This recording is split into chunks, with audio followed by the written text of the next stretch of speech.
They're a somehow surprising and yet expected sight in the Houston area. Alligators in traffic, in driveways, in pools, and yes, in the wild. Hey there, I'm KHU11 digital anchor Brandi Smith, and if you can't get enough of gators, sit tight. We're going to revisit some of their more memorable visits, and just a heads up, if you want more details about any of these stories we share, you can always find them on khou.com. This is really a tale of tales in 3 acts. Act 1, alligators acting up. This is usually just when one of these primordial monsters isn't where it's supposed to be, like CINCO Ranch. This fella made his way into the Grand Lake subdivision. That's along Peak Road near Buffalo Bayou. And Timothy DeRamus from Bayou City Gator Services wrangled the big reptile. He came out of the bayou just looking for shade and a place, another source of water. And he was just looking for another place to stay. DeRamus says he gets calls like this about 35 times a year just in the CINCO Ranch area. But he responds all over, including in LaPorte, where he was called in to move this big guy. Come on, back up. Back up. He's just so tired right now. Me and him had a 30-minute wrestle, and I think I won. I beat him one-handed. I got bit last Monday by a 10'2" alligator in Galveston. Can you imagine wrestling 11 feet 7 inches of cold-blooded beast? No, thank you.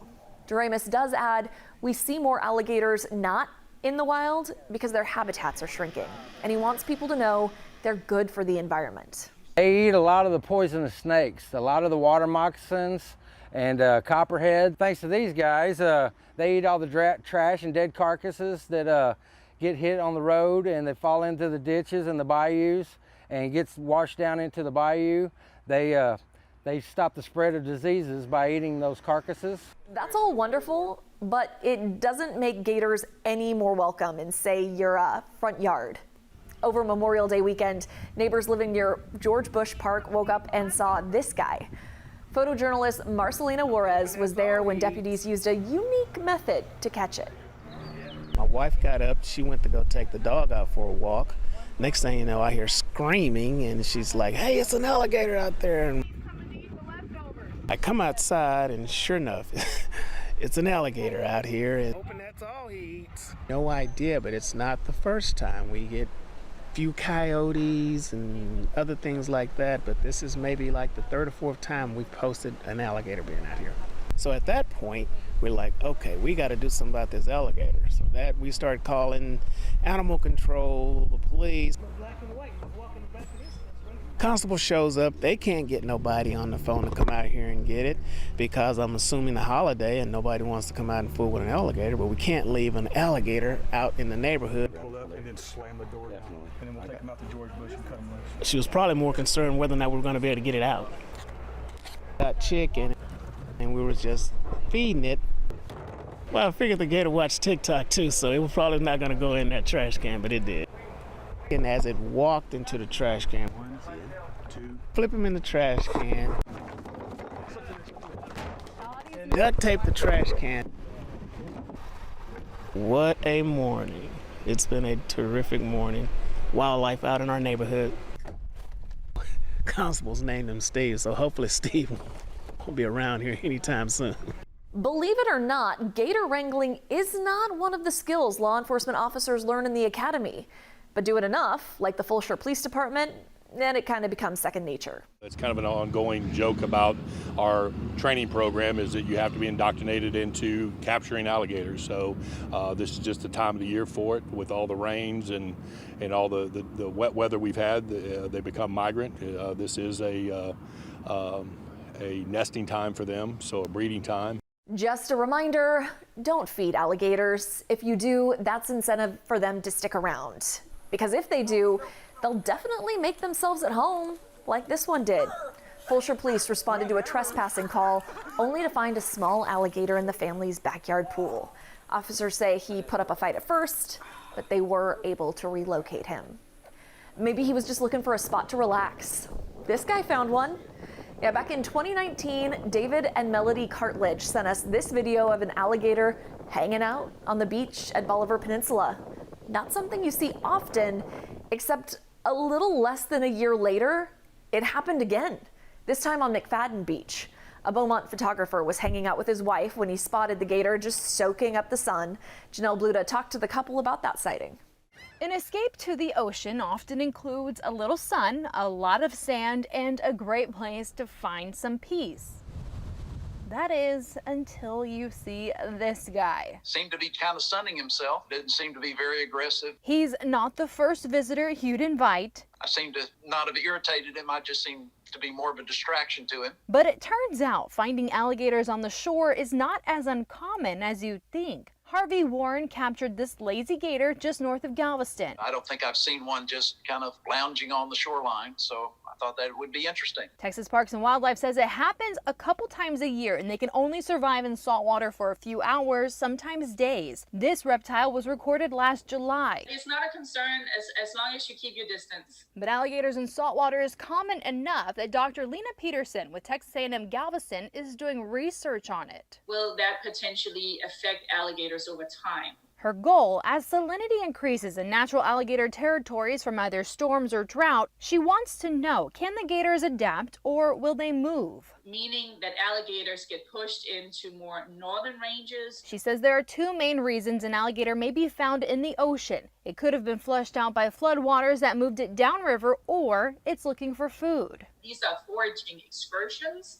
that normally last only a few hours, and then they will return to their freshwater habitats. But for Warren, it's something he's seen before and something he'd be happy to capture again. Just part of beach life. That's the reason I take the pictures, just to kind of show what goes on down at the beach. Here's the bottom line. It's rare to encounter an alligator on your beach trip, but if you do, stay away. If you think it's unsafe, you can report it to Texas Parks and Wildlife. That's exactly what folks did when they saw this guy a long way from home.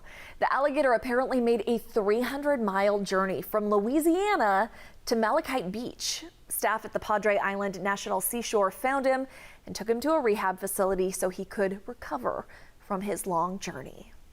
Now to the Fred Hartman Bridge between Baytown and LaPorte. The Harris County Precinct 8 Constable's office shared this photo of a gator that somehow wandered onto the bridge, and it didn't mind traffic at all, even appeared to be napping at one point. Texas Parks and Wildlife crews relocated the gator.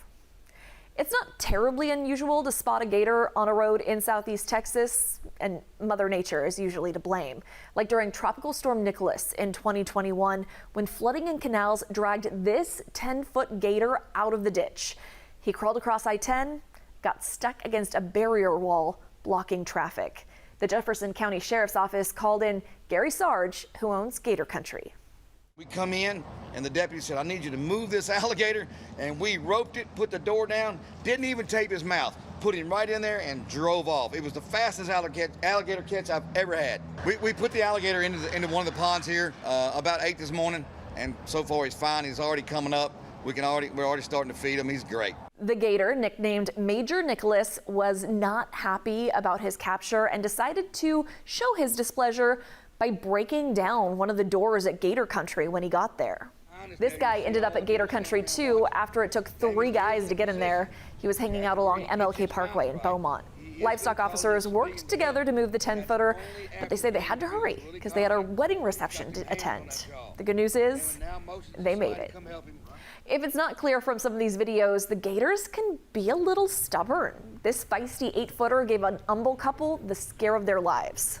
We pulled up in front of the house here, and when my girlfriend got out, she went to go unlock the door and open the garage door to put my boat in. Well, there was an alligator on the front porch, and he slapped her with a tail, and she had to go to the hospital and get checked out and everything. And she was fine, by the way.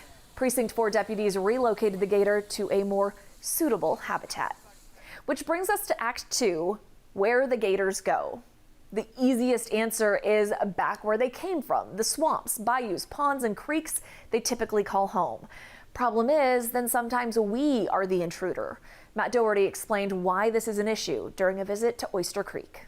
Not far from this spot, there are signs posted which read, "Alligator trapping is currently in progress."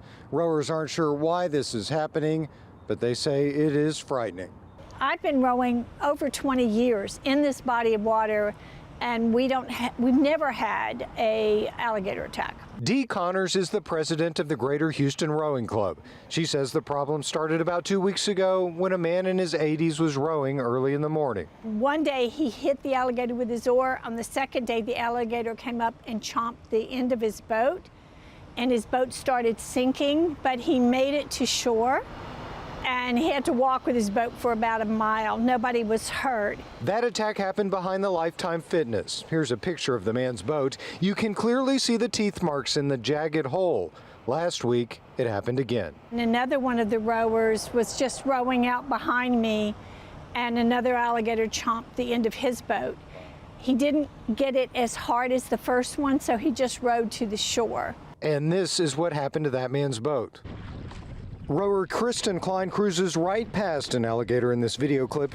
You probably missed it, so we're slowing down the video. Nobody's sure what might be making the alligators act this way. Some say vegetation along the banks of Oyster Creek has been cleared, possibly exposing their nests. Dee Connors says First Colony's HOA has enlisted the help of a game warden and trappers to hunt down the aggressive animal. They've caught one so far, but rowers fear it may not have been the only one. They got one of the gators, but the second bite happened after that gator was picked up, so they may have gotten the wrong gator, or there's another aggressive gator. In Sugar Land, I'm Matt Doherty, KHOU 11 News.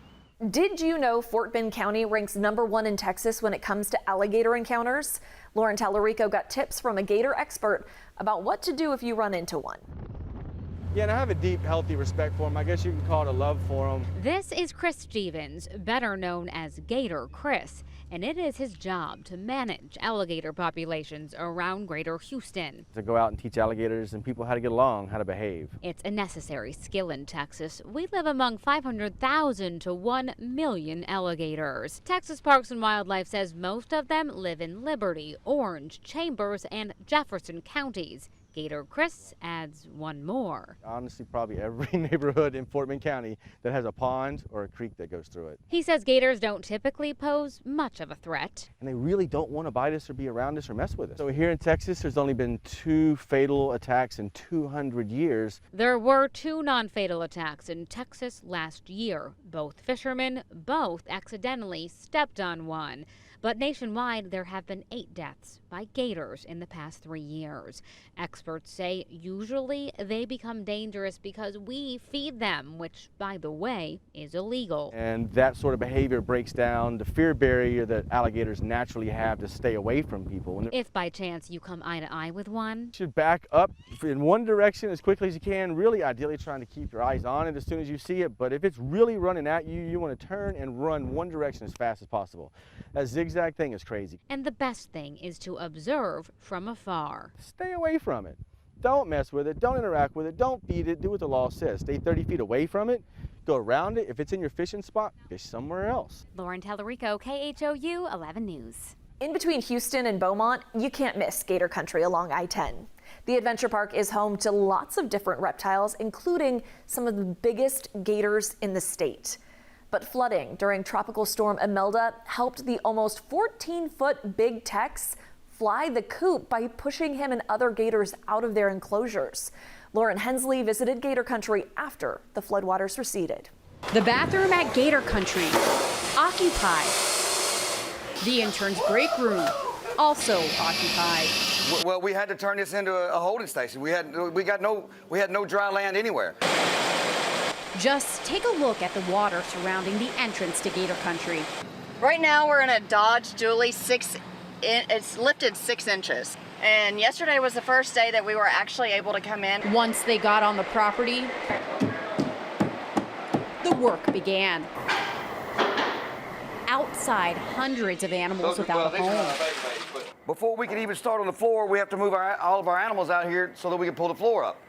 Not only that, now we have to spray the whole place with bleach. These animals can't be in there. This is incredibly hard. Here they come. Keeping these animals comfortable and healthy. It's like they know, it's like they know something bad happened. Is what the staff does best. They're still so shy. Hey, is that Kong?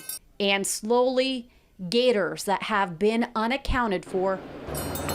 That's Kong. Hey, we didn't even know he was here. are popping back up. A welcome sign, Gator country will recover. Good job, team, good job.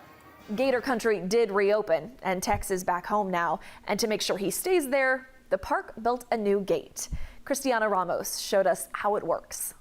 It's as simple as installing this 8-foot-high fence. It's able to withstand 1,100 pounds, so not even big Tex can get through it. But when the water comes, we close everything down. Animals get lost after storms, but that unexpected friend lurking in floodwater isn't your neighbor's pet pig.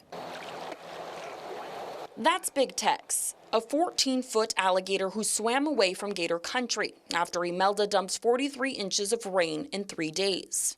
And they're like, look, Gary, you're just down in a bowl. I mean, you've got I-10 that's being built up every day, even more. You've got 365 on this side. You're just stuck. Owner of Gator country, Gary Sarge, says they've learned a lot after several floods. We finally did it. We were able to high fence all 12 acres that sits on the inside of Gator country. When you see an alligator later, it won't be one of theirs. We put our fence posts an extra 3 foot in the ground. Our tallest watermark in here was 5 foot. So we knew that if we would go 3 foot over that would contain the alligators. After visits to a few deer ranches, Sarge invested $40,000 into installing the 8-foot fence, one not even Big Tex could get through. Sorry, big guy. I went with a pretty high-grade, thick, heavy metal, and they did a tensile test with me. It'll actually put up with 1,100 pounds of being pushed. Sarge says if it helps him sleep at night during hurricane season, then you shouldn't be worried. We are better prepared today than we ever have been. It took about 3 weeks to build the fence, but this will be the first hurricane season to actually test it out. In Gator country, Cristiana Ramos, 12 News. Okay, we've reached Act 3. Gator guys and gals. You've probably noticed a couple names popping up repeatedly in our stories. They are the folks who have made it their mission in life to keep alligators safe, which usually means away from humans. Melissa Correa caught up with one trapper to find out what it takes to go head-to-head with gators. That's Tim Duramus, watching his fingers and toes Monday as an 11-foot, 7-inch gator loads itself onto a trailer in LaPorte. He was down in the bayou where the kids catch turtles and crawfish. It didn't feel safe for the kids to be down there, and so they had us pick him up, and he's going to go to Gator country and get to live out the rest of his life. Hey, come over here. Trained by Texas Parks and Wildlife, Tim's rounded up the reptile for 8 years. Come on off. Get your leg caught. I catch about 250 alligators a year. Come on. Come on. A little bit more. And this actually makes number 30 for the month. Wrestled this one out of a front yard in Humble 2 weeks ago. The biggest misconception of alligators is they are attack animals, and they are not attack animals. They are more afraid of people than people are of them. People are phoning in more sightings to game wardens, who then send Tim, an urgent responder. I save these gators from the public. Calls are up. May is mating season. He's just so tired right now. Me and him had a 30-minute wrestle, and I think I won. I beat him one-handed. I got bit last Monday by a 10'2" alligator in Galveston. The big gators move on to a sanctuary in Beaumont. Get hand-fed and live a happy life. One down, dozens to go for the guy who wrangles gators for a living. Melissa Correa, KHOU 11 News. You can't talk gators without mentioning Gary Sarge. Maybe you recognize him from the show Gator 911. He's also the owner of Gator Country, part adventure park, part animal sanctuary. But you don't get to see him at the park very often because he's often out doing alligator rescues, about 150 of them a year. They don't all come back to Gator Country, though. See, we don't always keep the big ones. We don't want them in captivity. This was the absolute best result for that alligator. Sarge says he's been fascinated with American alligators for years. He says the critters have 3 priorities: eating, mating, and hibernating, and you can see them do it all at Gator Country or the park's YouTube channel. Over the years, you've probably heard the name Gator Squad. Gator Chris and Gator Girl, real name Christy, often found themselves in situations like this one. Christy told Adam Bennett what it took to get this 7-foot gator out of a CINCO ranch pond. See, that looked pretty tough. You guys are out there a while. Oh, it was crazy. Yeah, you know, when an alligator's scared of people, it's going to go underwater, it's going to hide, and they can hold their breath for up to an hour. So we were out there just playing the waiting game. Finally, we saw a trail of bubbles, so we kind of knew where she was. Chris was able to hook right over her back. Thankfully, we caught her. He reeled her into shore. We put a rope around her neck. Then it was just tug of war pulling her up on land, and she's a big, healthy 7.5 female, probably about 165 pounds, and you know, she outweighs me by a whole lot, so trying to pull her of it takes a lot. You got your workout for the day? Sure did, yeah, I'm done. And an honorable mention to Mike Trin, who owns Mike's Seafood in Cypress. He lives in Missouri City, though, and he was getting his kids ready for school one day when he realized it was time to leave, and there was an alligator in the driveway.